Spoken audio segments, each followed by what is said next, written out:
La gestion des catastrophes naturelles, l'éducation, la santé, l'environnement et l'énergie sont les secteurs qui seront couverts par les 493 millions de dollars. Audace Niyonzima, ministre des Finances, qui a représenté le Burundi lors de la signature de ces conventions, a détaillé l'affection de ce don par secteur.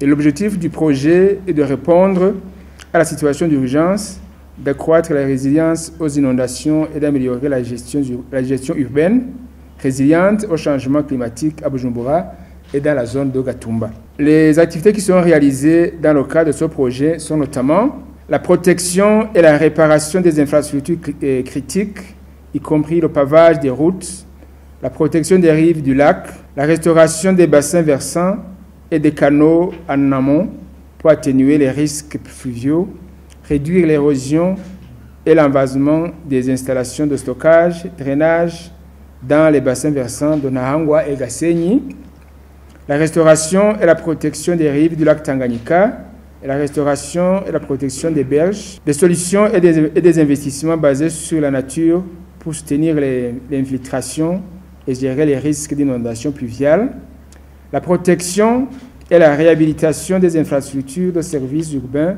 à risque. L'objectif de ce projet est de développer les compétences des garçons et des filles grâce à un meilleur accès aux services de nutrition, de soins de santé et d'éducation de base de qualité au Burundi.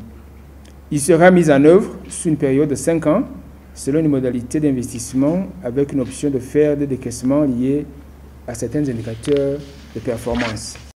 De son côté, Awa Cissé, représentante de la Banque mondiale au Burundi, a insisté sur le fait que ces conventions doivent être mises en œuvre dans les plus brefs délais. Pour elle, la population doit savoir que ces projets leur sont destinés et qu'ils sont en cours de réalisation. Il est très facile de signer les accords de financement. Le plus difficile, c'est quoi? C'est la mise en œuvre. Donc maintenant, on doit s'atteler pour commencer à courir et nous assurer que ces projets sont mis en œuvre rapidement.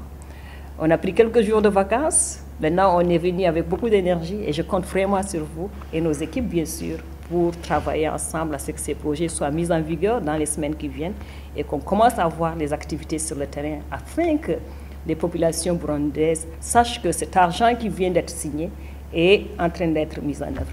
Les propos de la représentante de la Banque mondiale ne sont pas sans rappeler que, tout récemment, le Burundi a été critiqué par ses bailleurs de fonds pour son incapacité à absorber les fonds qui lui sont accordés. Selon des experts économistes, cette incapacité est causée par la mauvaise gouvernance et la corruption.